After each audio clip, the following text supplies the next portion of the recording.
بنو میں 22 بھارتی اسپانسرڈ دہشت گردوں کو جہنم واصل کرنے پر سیکیورٹی فورسز کو سلام۔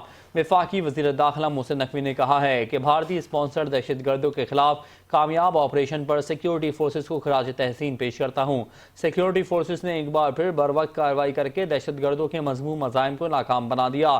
خیبر پختونخوا میں فتنہ الہندوستان کے ناسور خاتمے کے لیے سیکیورٹی فورسز کی کامیاب کارروائیاں لائق تحسین ہیں۔ قوم کی حمایت سے پاکستان سے فتنہ الہندوستان کے ناپاک وجود کا مکمل صفایا کیا جا رہا ہے۔ فتنہ الہندوستان اور ان کے سہولت کاروں کو کہیں بھی چھپنے نہیں دیا جائے گا۔ قوم کو بہادر سیکیورٹی فورسز پر فخر ہے۔ دوسری جانب گورنر پنجاب سردار سلیم حیدر خان نے بنو میں انٹیلیجنس بیسڈ کامیاب آپریشن کرنے پر سیکیورٹی فورسز کو خراج تحسین پیش کیا۔ گورنر پنجاب نے کہا کہ سیکیورٹی فورسز نے آپریشن کے دوران 22 خارجیوں کو ہلاک کیا۔ پاک فوج اور تمام سیکیورٹی ادارے ملک سے دہشت گردی کے ناسور کو جڑ سے اکھاڑ پھینکنے کے لیے پرعزم ہیں۔